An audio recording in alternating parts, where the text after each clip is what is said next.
A little while ago, I went through some of my sister's old Lego pieces, and I found this strange piece that has this angular aesthetic to it. I don't really know what it's from, but using this piece and some other pieces from her collection, I built this cool guy. As you can see, it's not the cleanest build, but he is actually fairly articulated and also still holds up pretty well. But he is not up to my standards, so I need to upgrade him. We'll start with the right arm, and just looking at this arm, you can see this very junk trash aesthetic that I did. I want to try and maintain this with the upgrade and try and maintain as many of the original details as possible. And before anyone asks, no, I will not be doing a part list for this video. It takes too much time, and honestly, I just don't feel like doing it. The skateboard on the shoulder pad is an example of one of the original details that I wanted to transfer onto the new model, and I feel like it looks pretty good. I actually do make a building mistake here. That black and blue piece are supposed to be swapped, and it's also supposed to be shifted to the side a little bit, so that's a mistake by me. Thankfully, it's the only mistake that I made during the video. The original aesthetic of this character was almost junk trash, however, the newer design is almost going for more kitchen utility type aesthetic, which is where a lot of the white comes from. And you'll see a little more of that later on when we get into the body and stuff. I added this clip to the bottom of the hand right there, but it literally does nothing in the final build. I don't really remember why I added it. I think I was planning to give him a weapon, but I never did. Here we complete the right arm of the build, and now we can move on to the next part. We'll do the left arm next, and this one needs a lot more work than the right. It's got a bunch of crap hanging off it at random angles, and is in real need of an overhaul.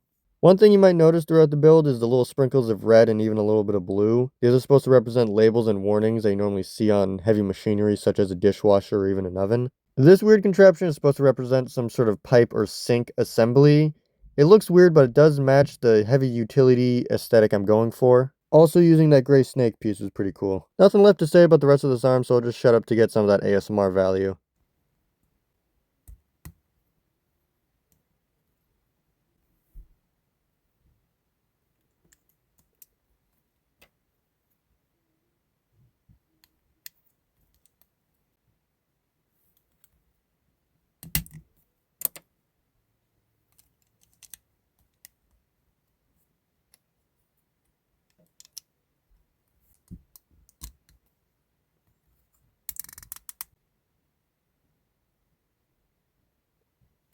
Alright, now we can get into the legs.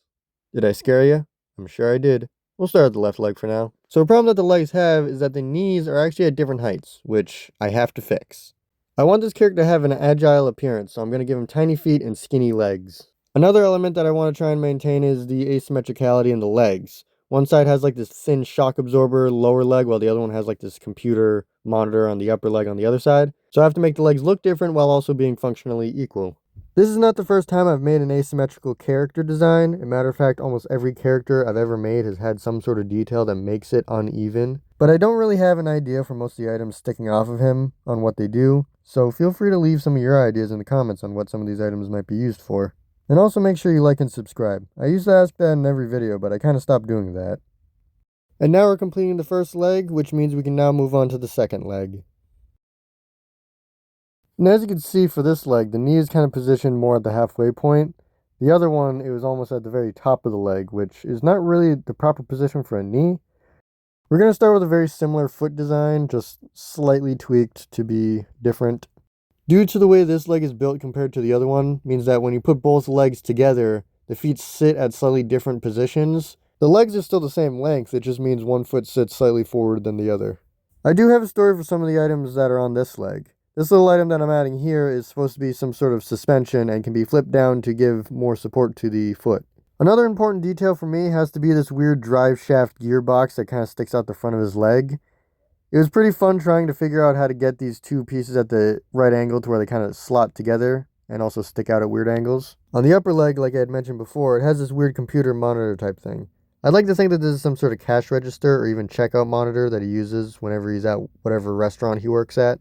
The right thigh is actually the same build as the left thigh, it's just aesthetically different on the outside. Also, I'm still not sure where the computer is positioned in his body. I don't know if it's in his leg or even attached to his brain. But with that, that's all the limbs finished, and now we can move on to doing the body. Now the body is almost perfect for what I want, but it's going to need a few updates just so it could fit the new limbs. One thing you might notice is that I swapped a lot of the black parts for either dark gray or white. This is mainly just because I wanted the color scheme to be a little more cohesive. One piece in particular being this ratchet joint. It was originally black on the first one, but I'm changing it to be dark gray instead. My favorite part usage has to be this wheel well piece that I use for the hips, neck, and hand. The simple detail that brings the whole model together and makes it just feel super nice. For the shoulders, I used a pair of these half circle bricks with studs on the side. I don't know the name yet, but using these pieces allow them to have this special shrug motion, which no other figure I've built has. Here I'm attaching the neck, and then here is the one piece I had referenced at the beginning of the video that inspired the whole model. I'm just going to stop talking again because honestly my voice is getting tired.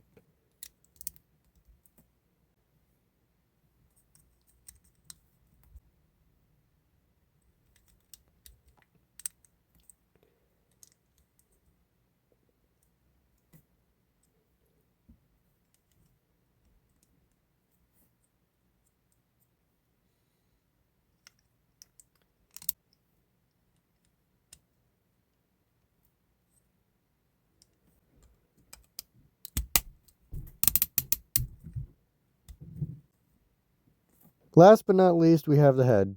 And honestly, I like this head design so much that I'm just going to keep the original face. But I'll still film it just for you guys. Building a head for any model that I make is simultaneously my favorite and least favorite part.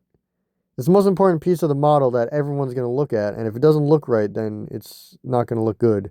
You could have the greatest body design for your character and then give it a weird looking head and it could just throw the whole thing off. But I feel like I did a pretty alright job at making the head. I'd probably say it's like top 20 head designs that I've made.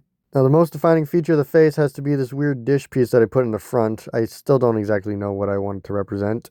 I do have to build a new neck in order to compensate for the new body, but I could easily just repurpose most of the original neck. Finishing the neck and attaching the head means that we are now complete with all of the building and we can finally assemble everything. The arms and legs just slide right on super simply, and despite how thin and weak they look, they're actually pretty sturdy. But I feel like it's time that I introduce you to this new character.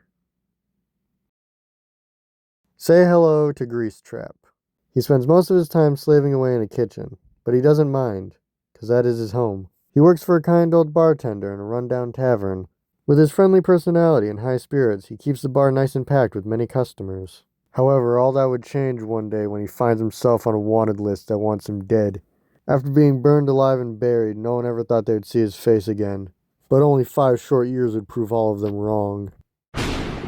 Grease Trap would rise from the dead with a vengeful urge to kill. After being scarred years before, he was no longer the friendly, outgoing robot he once was. Now being a quick, skilled, agile assassin who would not stop until all who wronged him were gone. No one would dare step near him if he had his blade drawn at the ready. Ready to slice and dice anything that moves. I always love making funny, whimsical, and even dark characters like this, and giving them all sorts of crazy backstory. I go big or go home when it comes to the articulation of my characters. Either it has to be superposable or a complete statue. It can't be both at the same time. And by the way, that blade that you saw earlier can actually peg on the back for safekeepings if you wanted. If you enjoyed today's video, make sure that you like and subscribe so you can join the Cult of the Brick. I am the Brick17 signing off. Goodbye, everybody.